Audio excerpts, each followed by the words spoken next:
अगर नरेंद्र मोदी जी हिंदुस्तान की आवाज नहीं सुनते हैं तो किसकी आवाज सुनते हैं? रावण दो लोगों की सुनता था, मेघनाथ और कुंभकर्ण। वैसे ही नरेंद्र मोदी दो लोगों की सुनते हैं, अमित शाह और अडानी। आपने मणिपुर में केरोसिन फेंकी और फिर चिंगारी लगा दी। पूरे देश को आप जलाने में लगे हो। आप पूरे देश में भारत माता की हत्या कर रहे हो। जब तक आप हिंसा को बंद नहीं करोगे तब तक आप मेरी मां की हत्या कर रहे हो। जो शब्द दिल से आते हैं वो शब्द दिल में जाते हैं। दिमाग से नहीं बोलना चाह रहा हूं, मैं दिल से बोलना चाहता हूं। ये है क्या जिसने मेरे दिल को इतनी। भाई आप रनिंग कमेंट्री बंद करो नहीं तो हम भी चालू करेंगे। सुनने का जिस चीज धैर्य रखो। जिस चीज ने मेरे दिल को इतनी मजबूती से पकड़ रखा था उसको मैं समझना चाहता हूं। शुरुआत में जैसे मैंने शुरू किया, सालों से मैं हर रोज 8-10 किलोमीटर दौड़ता हूं, तो मेरे दिमाग में था कि अगर मैं 10 किलोमीटर दौड़ सकता हूं तो 25 किलोमीटर चलने का क्या मतलब? कोई बड़ी बात नहीं है। ये मैंने सोचा था। आज मैं उस भावना को देखूं तो वो अहंकार था कि मैं ये कर सकता हूं, ये कुछ नहीं है। तो मेरे दिल में उस समय अहंकार था।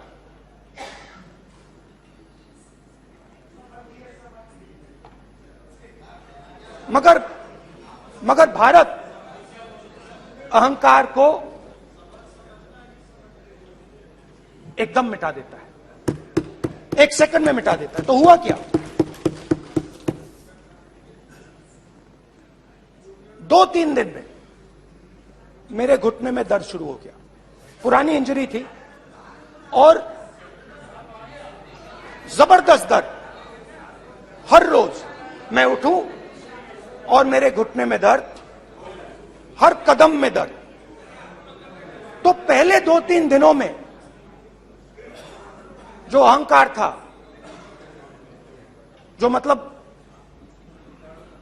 भेड़िया जो निकला था, वो चींटी बन गई एकदम। जो हिंदुस्तान को अहंकार से देखने निकला था, वो पूरा का पूरा अहंकार गायब हो गया। और रोज मैं डर डर के चलूं कि क्या मैं कल चल पाऊंगा। ये मेरे दिल में डर था। और जब भी ये डर बढ़ता था, कहीं ना कहीं से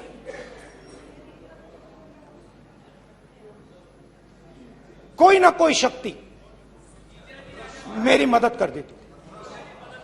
एक दिन मैं सह नहीं पा रहा था, एक छोटी सी लड़की आती है, मुझे चिट्ठी दे देती।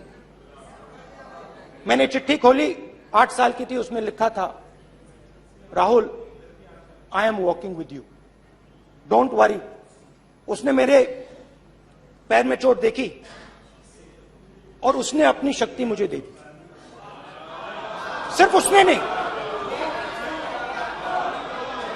लाखों लोग ने। और शुरुआत में जब मैं चल रहा था, कोई किसान आता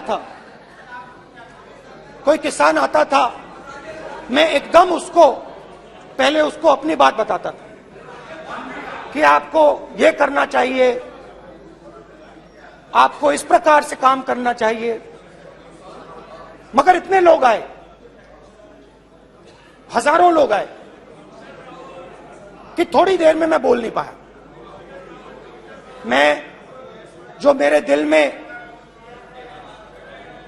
बोलने का डिजायर था वो बंद हो गया, बोल ही नहीं पाया क्योंकि इतने लोगों से बोलना था। और एक सन्नाटा सा छा गया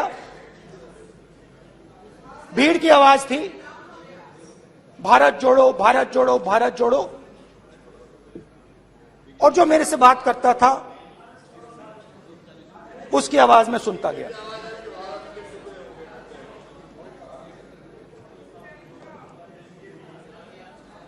हर रोज सुबह 6 बजे से रात 7-8 बजे तक आम आदमी, गरीब, अमीर, बिजनेसमैन, किसान, मजदूर, सबकी आवाज।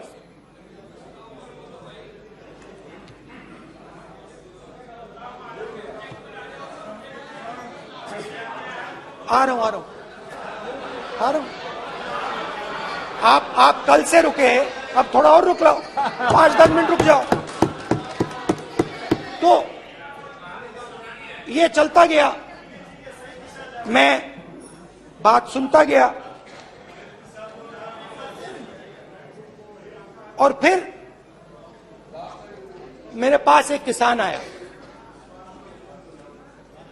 और किसान ने हाथ में रुई पकड़ी हुई थी और उसने मुझे कहा, अध्यक्ष महोदय, उसने मुझे कहा, मेरी आंख में देखकर उसने मुझे अपना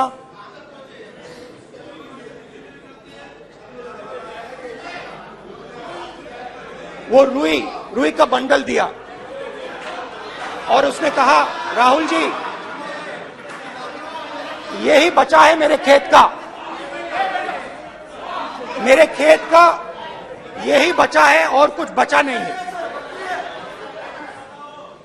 मैंने उससे, जो मैं नॉर्मली सवाल पूछता था, भैया आपको बीमा का पैसा मिला, वो पूछा। बीमा का पैसा मिला, वो पूछा। और किसान ने मेरा हाथ पकड़ा। किसान मुझे कहता है कि नहीं राहुल जी, मुझे बीमा का पैसा नहीं मिला, हिंदुस्तान के बड़े उद्योगपतियों ने वो मुझसे छीन लिया।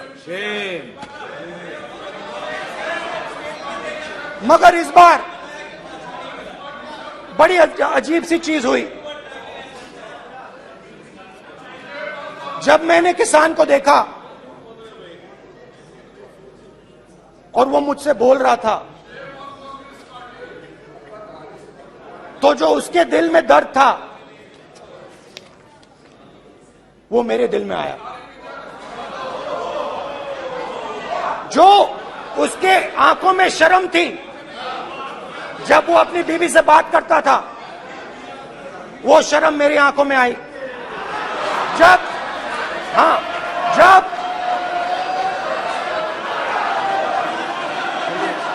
जब उसकी जो भूख थी वो मुझे समझ आई। और उसके बाद यात्रा बिल्कुल बदल गई। मुझे भीड़ की आवाज नहीं सुनाई देती थी, मुझे सिर्फ उस व्यक्ति की आवाज सुनाई देती थी जो मेरे साथ बात कर रहा था।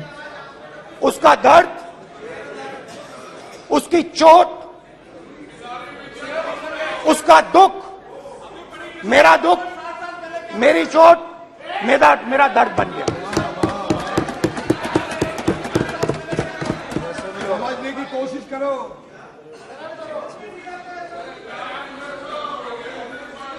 भाइयों और बहनों, लोग कहते हैं